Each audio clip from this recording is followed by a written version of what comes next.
since I actually made a video, and so like really, for any kind of reason. And this is I don't know, I think this is going to help some people. And anyway, so what I'm going to do is I just want to just talk about like what I've been going through, and just a little bit about why I choose to walk this life alone. It's hard, but hopefully you can hear me good without the noise of the car, and there's a rattling over there in the window. I don't know if that's on the video or not. And then the roaring of the road, driving on the road. I'm going to church this morning, because that's the only interaction I have with other people, other believers, not just people. I mean, I could go to the store and interact with people, but believers, actual Christians, because that's, I don't choose to, hang out with people who don't think like me, who don't love the Lord, and who don't value their salvation, and don't walk a narrow path. I don't associate with people, So anyway,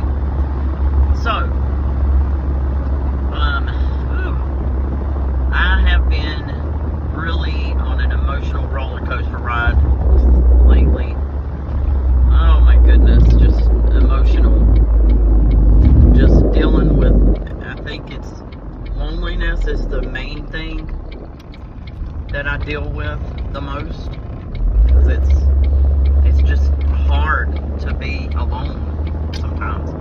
I mean, sometimes it's a gift to be alone, because you don't have to deal with a lot of other things that you deal with when you're in like a relationship with somebody. So that's what I want to talk about, is like why I'm alone, and it'll probably help some of you to understand that it's a good thing. It's a good thing. It's not a bad thing to want to just be alone, so that we can work our salvation out. It just works out better, I feel like, being alone than trying to do it together with another person, because you butt heads, you know what I'm saying? You clash. So it's like, okay, so yeah, I've been dealing with a lot of emotions, having some depression, and just from loneliness. It's hard being alone. It's really been hard. It's really been weighing on me, and I just feel like those that should be there for me are really not there for me, and so I really am just almost completely alone. And it's hard. It's really, really hard. Like I said, about the only interaction I have with others is when I go to church. And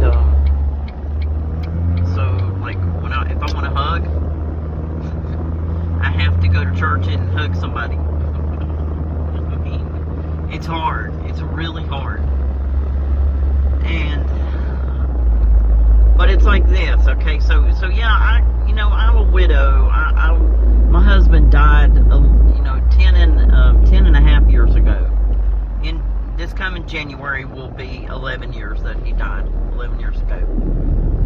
And he was my second husband. The first husband left me for another woman when I was 29 years old. And it just turned my life upside down. It was just caused me to have a severe nervous breakdown. I became just an alcoholic, a wreck, total wreck. I turned away from the Lord, because I did walk with the Lord when I was younger, in my 20s, in my teens, when I was a child. And that ex-husband, he caused me to just completely fall away from the Lord. And so anyway,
just better to just live alone than to live with somebody like that.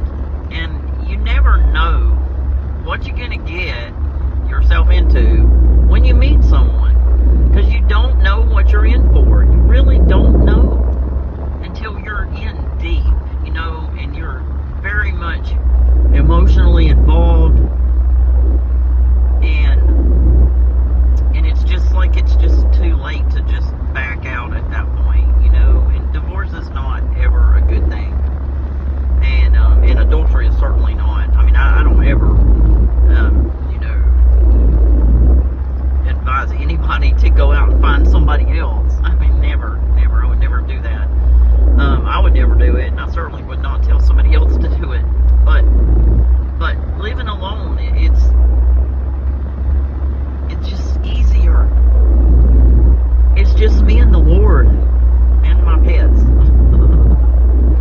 And like I said, I don't have anybody to argue with. I don't have anybody that I'm gonna butt heads with on different things. I don't have somebody that I have to consult before I make decisions other than God. And even though, I miss the intimacy and stuff of being married and having a relationship, that's all. That's all I miss. And I mean, it would be great to have a good godly husband that, let's say I have a bad dream and I wake up really shook up and tell my husband, I need you to pray for me. That's beautiful. That's a wonderful thing. But, that doesn't always, you don't always get that, but that's beautiful. But it doesn't always work out like that. And like somebody told me the other day, sometimes you can be lonely in a relationship with somebody. And that's the truth. I was with my first husband very lonely. And with my second husband, because he was sick, he had dementia nearly the whole entire time we were together, because he started going downhill real quick, like right after we got married. His decline began, and it was just sudden and so he was completely bedridden and completely just could not walk or talk or do anything for himself within a year after we were married. And we were only together 7 months before we got married. And so I was very lonely then too, but I was having to care for another person, and I don't have to do that now. You know what I'm saying? I don't have a husband that says, what's for dinner? And be obligated to have to cook and clean and pick up their dirty clothes off the middle of the living room floor. I dealt with that the first husband. He didn't pick up nothing. He left it there for me. And so, it's just easier. So I know a lot of you are dealing with the same kind of thing. Like you're alone and you don't understand and you want somebody, but it's just easier this way. I mean, it's just easier. It's hard emotionally. Emotionally is the main thing, that it's hard. But also, it's better emotionally because you don't have to deal with the drama of a relationship. So it's just me and Jesus, and I can see him in the spirit. So when I'm in bed, laying in bed, he's right here with me. I mean, it's a beautiful thing. It's it's almost like a marriage without the intimacy, but I mean, he's with all of you too, right? I mean, you just have to understand that he's always there with us, and he never leaves. So if you're alone, you're not alone ever. Jesus is always with us. He said he would never leave us nor forsake us. And so that's what he meant, and he won't. So maybe this will actually help some of you just draw closer to the Lord. And this is something that I was, saying a few years ago, that,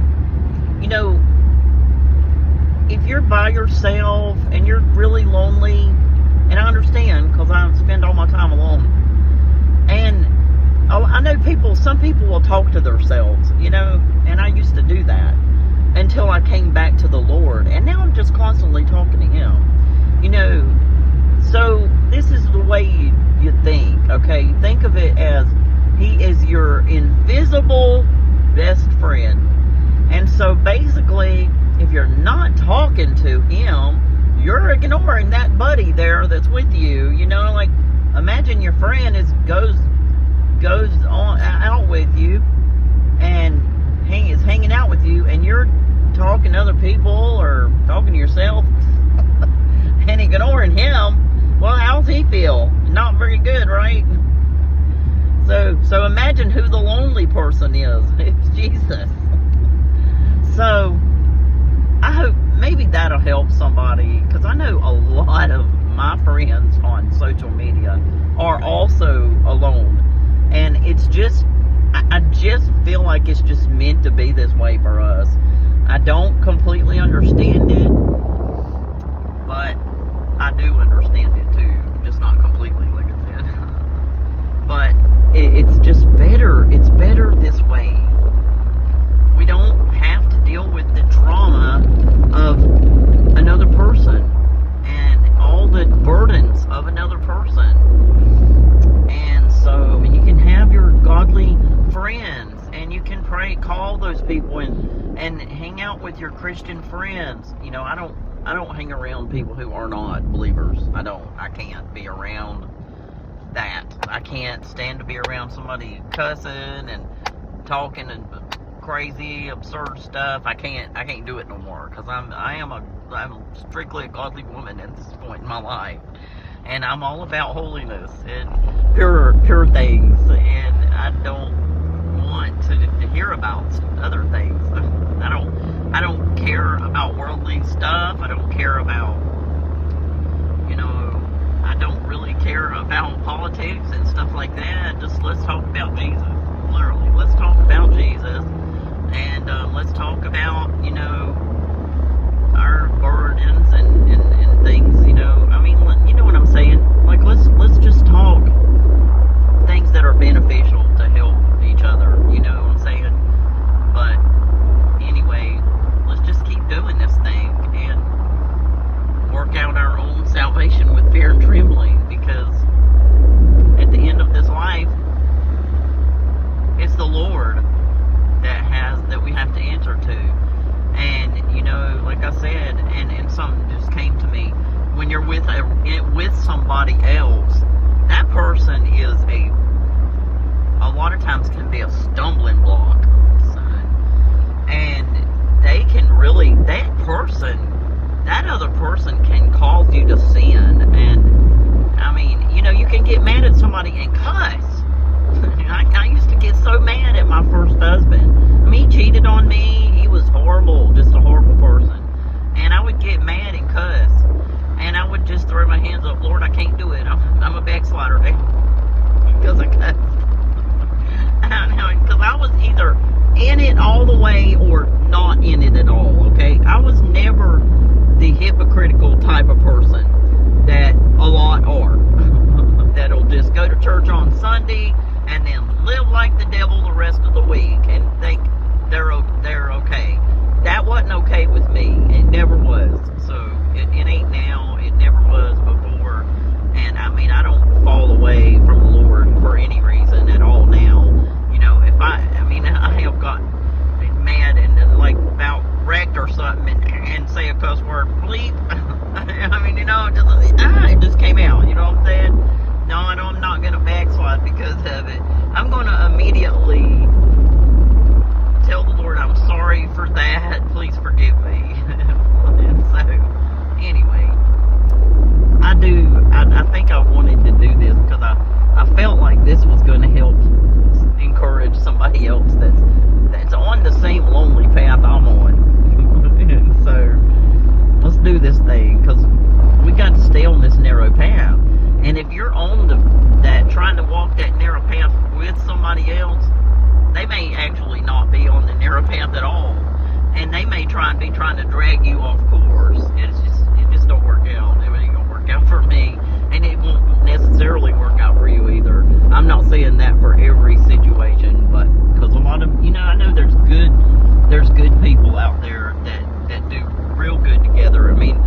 God puts together, what He joins, who He joins together, that's a real, actual godly bond. If God brought you together, then God did something that God did. God did it. You know what I'm saying? God did it, not you. So anyway, I hope you are encouraged, and I hope you're all blessed, and please pray for me, because this walk is crazy for me. I have good days, and I have a lot more bad days than good.